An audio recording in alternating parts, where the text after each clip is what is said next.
तुलसी विवाह की कथा। देवउठनी एकादशी के दिन तुलसी विवाह किया जाता है। मानता है कि जो व्यक्ति भी इस दिन अपने घर में तुलसी विवाह करता है उसे इस लोक और परलोक में यश की प्राप्ति होती है। साथ ही उस व्यक्ति पर भगवान विष्णु की विशेष कृपा भी बनी रहती है। देवउठनी एकादशी के दिन तुलसी विवाह की इस कथा का पाठ करने से पुण्य की प्राप्ति होती है। भगवान शिव ने एक बार अपने तेज समुद्र में फेंक दिया था, जिससे महातेजस्वी बालक का जन्म हुआ। इस बालक का नाम जालंधर था। जालंधर आगे चलकर एक पराक्रमी दैत्य राजा बना। जालंधर बहुत ही राक्षस प्रवृत्ति का था। जालंधर का विवाह दैत्य राज कालनेमी की कन्या वृंदा से हुआ। एक बार जालंधर ने माता लक्ष्मी का प्राप्त करने की इच्छा से उसने युद्ध किया, लेकिन समुद्र से भी उत्पन्न होने के कारण माता लक्ष्मी ने जालंधर को अपने भाई के रूप में स्वीकार कर लिया। जालंधर जब पराजित हो गया तो वह वहां देवी पार्वती को पाने की लालसा से कैलाश पर्वत पर पहुंच गया। इसके बाद जालंधर भगवान शिव का रूप धारण कर माता पार्वती के पास पहुंचा, लेकिन माता पार्वती ने अपने योग बल से उसे तुरंत ही पहचान लिया और माता पार्वती वहां से तुरंत ही अंतर ध्यान हो गई, जहां जालंधर भगवान शिव के साथ ही युद्ध करने लगा। देवी पार्वती ने सारा वृतांत भगवान विष्णु को सुनाया। जालंधर की पत्नी वृंदा अत्यंत पतिव्रता स्त्री थी। उसी के पति व्रत धर्म की शक्ति से जालंधर न तो मारा जाता था और न ही पराजित होता था। इसीलिए जालंधर नाश करने के लिए वृंदा के पति व्रत धर्म को इसके बाद भगवान विष्णु एक ऋषि का रूप धारण करके वन में पहुंचे, जहां वृंदा भ्रमण कर रही थी। भगवान विष्णु के साथ दो राक्षस भी पहुंचे, जिन्हें देखकर वृंदा भयभीत हो गए। फिर भगवान विष्णु जो ऋषि के रूप में थे, उन्होंने वृंदा के सामने पल में दोनों को भस्म कर दिया। इसके बाद ऋषि से वृंदा ने कैलाश पर्वत पर महादेव के साथ युद्ध कर रहे अपने पति जालंधर के बारे में पूछा। ऋषि ने अपने माया जाल से दो वानर प्रकट किए। एक वानर के हाथ में जालंधर का सिर था तथा दूसरे के हाथ में धड़। अपने पति की यह दशा देखकर वृंदा मूर्छित होकर गिर पड़ी। जब वृंदा को होश आया तो उसने अपने पति को जीवित करने की विनती की। इसके बाद भगवान ने अपनी माया से जालंधर का सिर धड़ से जोड़ दिया, लेकिन स्वयं भी वह इसी शरीर में प्रवेश कर गए। वृंदा इसके बारे में नहीं जानती थी कि उसके पति के शरीर में कोई और प्रवेश कर गया। जालंधर बने भगवान के साथ वृंदा प्रतिव्रता का व्यवहार करने लगी, जिससे उसका सतीत्व भंग हो गया। ऐसा होते ही उधर कैलाश पर्वत पर वृंदा का पति जालंधर युद्ध में हार गया। जब वृंदा को पता चला तो उसने क्रोध में आकर भगवान विष्णु को हृदयहीन शिला होने का श्राप दे दिया। अपने भक्त के श्राप को भगवान विष्णु ने स्वीकार किया और शालिग्राम पत्थर बन गए। सृष्टि के पालनकर्ता के पत्थर बन जाने से ब्रह्मांड में असंतुलन की स्थिति हो गई। यह देखकर सभी देवी देवता ने वृंदा से प्रार्थना की वह भगवान विष्णु को श्राप मुक्त कर दे। वृंदा ने भगवान विष्णु को श्राप से मुक्त तो कर दिया, लेकिन स्वयं आत्मदाह कर लिया। जहाँ वृंदा भस्म हुई वहाँ तुलसी का पौधा उगा। भगवान विष्णु ने वृंदा से कहा, हे वृंदा, तुम अपने सतीत्व के कारण मुझे लक्ष्मी से भी अधिक प्रिय हो गई हो। अब तुम तुलसी के रूप में सदा मेरे साथ रहोगी। तब से हर साल कार्तिक महीने की देवउठनी एकादशी का दिन तुलसी विवाह के रूप में मनाया जाता है। भगवान विष्णु ने वरदान दिया कि जो मनुष्य भी मेरे शालिग्राम रूप के साथ तुलसी का विवाह करेगा उसे इस लोक और परलोक में विपुल यश प्राप्त होगा। इसके अलावा तुलसी को वरदान प्राप्त है कि जिस घर में तुलसी रहेगी वहां यम के दूत भी असमय नहीं आ सकते। मृत्यु के समय जिसके प्राण मंजरी रहित तुलसी और गंगा जल मुख में रखकर निकल जाते हैं, वह पापों से मुक्त होकर वैकुंठ धाम को प्राप्त होता है। जो मनुष्य तुलसी व आंवलों की छाया में अपने पितरों का श्राद्ध करता है उसके पितर मोक्ष को प्राप्त हो जाते हैं। श्री हरि की भक्त वृंदा का जन्म राक्षस कुल में हुआ था। उनका विवाह दानव राज जालंधर से हुआ। एक बार देवताओं दानवों में युद्ध हुआ। जब जालंधर युद्ध पर जाने लगे तो वृंदा ने उसकी जीत के लिए अनुष्ठान किया। व्रत के प्रभाव से देवता जालंधर को न जीत सके और विष्णु जी के पास गए। वह अपनी भक्त वृंदा से छल को राजी नहीं हुए। देवताओं के दबाव में भगवान ने जालंधर को रूप धर वृंदा के महल में पहुंचे। वृंदा का ही संकल्प टूटा। देवताओं ने जालंधर को मार दिया। वास्तविकता जान वृंदा ने भगवान को श्राप दिया। इससे वह पत्थर के हो गए। देवता हाहाकार करने लगे। तब वृंदा ने भगवान को पहले जैसा कर सती हो गई। उनकी राख से एक पौधा निकला। तब भगवान विष्णु ने उसे तुलसी नाम दिया। इसके बाद तुलसी और शालिग्राम प्रबोधिनी एकादशी पर विवाह की परंपरा शुरू हुई। तुलसी विवाह और भीष्म पंचक व्रत की विधि एवं महिमा। ब्रह्मा जी कहते हैं कार्तिक शुक्ल नवमी को द्वापर युग का प्रारंभ हुआ है। अतः वह तिथि दान और उपवास में क्रमशः पूर्वाह व्यापिनी तथा पराह व्यापिनी हो तो ग्राहा है। इसी तिथि को नवमी से एकादशी तक मनुष्य शास्त्रोक्त विधि से तुलसी के विवाह का उत्सव करें तो उसे कन्यादान का फल होता है। पूर्व काल में कनक की पुत्री किशोरी ने एकादशी तिथि में संध्या के समय तुलसी की वैवाहिक विधि संपन्न की। इससे वह किशोरी वैधव्य दोष से मुक्त हो गई। अब मैं उसकी विधि बतलाता हूँ। 1 तोला सुवर्ण की भगवान विष्णु की सुंदर प्रतिमा तैयार करावें अथवा अपनी शक्ति के अनुसार आधे या चौथाई तोले की ही प्रतिमा बनवा लें। फिर तुलसी और भगवान विष्णु की प्रतिमा में प्राण प्रतिष्ठा करके स्तुति आदि के द्वारा भगवान को उठावें। पुनः पुरुष सूक्त के मंत्रों द्वारा षोडश उपचार से पूजा करें। पहले देश काल का स्मरण करके गणेश पूजन करें। फिर पुण्याह वाचन कराकर नंदी श्राद्ध करें। तत्पश्चात वेद मंत्रों के उच्चारण और बाजे आदि की ध्वनि के साथ भगवान विष्णु की प्रतिमा को तुलसी के निकट ला कर रखें।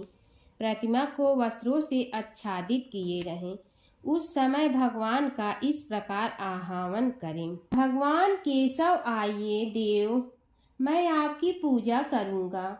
आपकी सेवा में तुलसी को समर्पित करूंगा। आप मेरे संपूर्ण मनोरथों को पूर्ण करें। इस प्रकार आवाहन के पश्चात 3 बार अर्घ्य पाद्य और विष्टि का उच्चारण करके इन्हीं बारी बारी से भगवान को समर्पित करें। फिर आचमनी पद का 3 बार उच्चारण करके भगवान को आचमन करावें। इसके बाद कांस्य के पात्र में दही घी और मधु रख कर उसे कांस्य के पात्र से ही ढक दें तथा भगवान को अर्पण करते हुए इस प्रकार कहें, वासुदेव आपको नमस्कार है, यह मधु पर्क ग्रहण कीजिए। तदंतर हरिद्रा लेपन और अभ्यंग कार्य संपन्न करके गोधूली की बेला में तुलसी और श्री विष्णु का पूजन पृथक पृथक करना चाहिए। दोनों को एक दूसरे के सम्मुख रख कर मंगल पाठ करें। जब भगवान सूर्य कुछ कुछ दिखाई देते हों तब कन्यादान का संकल्प करें। अपने गोत्र और प्रवर का उच्चारण करके आदि की 3 पीढ़ियों का भी आवर्तन करें। तत्पश्चात भगवान से इस प्रकार कहें, और अंत से रहित त्रिभुवन प्रतिपालक परमेश्वर, इस तुलसी को आप विवाह की विधि से ग्रहण करें। यह पार्वती के बीज से प्रकट हुई है, वृंदा की भस्म में स्थित रही है तथा आदि मध्य और अंत से शून्य है। आपको तुलसी बहुत ही प्रिय है, अतः इसे मैं आपकी सेवा में अर्पित करता हूँ। मैंने जल के घड़ों से सींच कर और अन्य प्रकार की सेवाएं करके अपनी पुत्री की भांति इसे पाला पोसा और बड़ा किया है। आपकी प्रिय तुलसी मैं आपको ही दे रहा हूँ, प्रभु आप इसे ग्रहण करें। इस प्रकार तुलसी का दान करके फिर उन दोनों तुलसी और विष्णु की पूजा करें। विवाह का उत्सव मनाएं। सवेरे होने पर पुनः तुलसी और विष्णु का पूजन करें। अग्नि की स्थापना करके उसमें 12 अक्षर मंत्र से खीर, घी, मधु और तिल मिश्रित हवन द्रव्य की 108 आहुति दें। फिर स्विष्टकृत होम करके पूर्णाहुति दें। आचार्य की पूजा करके होम की शेष विधि पूरी करें। उसके बाद भगवान से इस प्रकार प्रार्थना करें, देव प्रभु आपकी प्रसन्नता के लिए मैंने यह व्रत किया है। जनार्दन, इसमें जो न्यूनता हो वह आपके प्रसाद से पूर्णता हो प्राप्त हो जाए। यदि द्वादशी में रेवती का चौथा चरण बीत रहा हो तो उस समय पारण करें। जो उस समय भी पारण करता है वह अपने व्रत को निसफल कर देता है। भोजन के पश्चात तुलसी के स्वतः गल कर गिरे हुए पत्तों को खाकर मनुष्य सब पापों से मुक्त हो जाता है। भोजन के अंत में ऊख, आंवला और बेर का फल खा लेने से उच्छिष्ट दोष मिट जाता है। तदंतर भगवान का विसर्जन करते हुए कहें, भगवान आप तुलसी के साथ वैकुंठ धाम में पधारें। प्रभु मेरे द्वारा की हुई पूजा ग्रहण करके आप सदा संतुष्ट रहें। इस प्रकार देवेश्वर विष्णु का विसर्जन करके मूर्ति आदि सब सामग्री आचार्य को अर्पण करें। इससे मनुष्य की तार्थ हो जाता है। कार्तिक शुक्ल पक्ष में एकादशी को प्रातः काल विधि पूर्वक स्नान करके 5 दिन का व्रत ग्रहण करें। बाड़ा शैया पर सोए हुए महात्मा भीष्म ने राजधर्म, मोक्ष धर्म और दान धर्म का वर्णन किया, जिसे पांडवों के साथ ही भगवान श्री कृष्ण ने भी सुना। उससे प्रसन्न होकर भगवान वासुदेव ने कहा, भीष्म तुम धन्य हो, धन्य हो, तुमने धर्मों का स्वरूप अच्छी तरह श्रवण कराया है। कार्तिक की एकादशी को तुमने जल के लिए याचना की और अर्जुन ने बाण के वेग से गंगा जल प्रस्तुत किया, जिससे तुम्हारे तन मन प्राण संतुष्ट हुए। इसलिए आज से लेकर पूर्णिमा तक तुम्हें सब लोग अर्घदान से तृप्त करें और मुझको संतुष्ट करने वाले इस भीष्म पंचक नामक व्रत का पालन प्रतिवर्ष करते रहें। निम्नांकित मंत्र पढ़कर सभ्य भाव से महात्मा भीष्म के लिए तर्पण करना चाहिए। यह भीष्म तर्पण सभी वर्णों के लोगों के लिए कर्तव्य है। अजन्म ब्रह्मचर्य का पालन करने वाले परम पवित्र सत्य व्रत परायण गंगानंदन महात्मा भीष्म को मैं यह अर्घ देता हूँ। जो मनुष्य पुत्र की कामना से स्त्री सहित भीष्म पंचक व्रत का पालन करता है वह वर्ष के भीतर ही पुत्र प्राप्त करता है। जो भीष्म पंचक व्रत का पालन करता है उसके द्वारा सब प्रकार के शुभ कृत्यों का पालन हो जाता है। यह महापुण्य व्रत महापापों का नाश करने वाला है, अतः मनुष्यों को प्रयत्न पूर्वक इसका अनुष्ठान करना चाहिए। इसमें भीष्म जी के लिए जलदान और अर्घदान विशेष यत्न से करना चाहिए। जो नीचे लिखे मंत्र से भीष्म के लिए अर्घ दान करता है वह मोक्ष का भागी होता है। भीष्म वर्मा को मैं यह जल देता हूँ। वासुओं के अवतार संतनु के पुत्र आजन्म ब्रह्मचारी भीष्म को मैं अर्घ देता हूँ। पंचगव्य सुगंधित चंदन के जल, चंदन उत्तम गंध और कुमकुम के द्वारा भक्ति पूर्वक सर्व पापहारी श्री हरि का पूजन करें। कपूर और खस मिले हुए कुमकुम से भगवान गरुड़ ध्वज के अंगों में लेप करें। सुंदर पुष्प एवं गंध धूप आदि के द्वारा भगवान की अर्चना करें। 5 दिनों तक भगवान के समीप दिन रात दीपक जलता रहे। देवाधिदेव भगवान के लिए उत्तम से उत्तम नववेद निवेदन करें। इस प्रकार भगवान की पूजा अर्चना ध्यान और नमस्कार के पश्चात ओम नमो वासुदेवाय इस मंत्र का 108 बार जप करें। फिर घी मिलाए हुए तिल चावल और जौ आदि के द्वारा स्वाहा विशिष्ट षडाक्षर ओम रामाय नमः मंत्र से आहुति दे। इसके बाद स्वयं संध्या करके भगवान विष्णु को प्रणाम करें तथा पूर्ववत मंत्र जप कर धरती पर ही शयन करें। भक्ति पूर्वक भगवान में ही मन को लगावें। व्रत के समय बुद्धिमान पुरुष ब्रह्मचर्य का पालन करते हुए पाप पुण्य विचार तथा पाप के कारण शाकाहार तथा मुनियों के अन्न से निर्वाह करते हुए सदा भगवान विष्णु के पूजन में तत्पर रहें। रात में पंचगव्य लेकर भोजन करें। इस प्रकार भली भांति व्रत को समाप्त करें। ऐसा करने से मनुष्य शास्त्रोक्त फल को पाता है। स्त्रियों को अपने पति की आज्ञा लेकर पुण्य की वृद्धि करनी चाहिए। विधवाओं को भी मोक्ष सुख की वृद्धि के लिए व्रत का अनुष्ठान करना चाहिए। पहले अयोध्यापुरी में कोई अतिथि नाम के राजा हो गए हैं।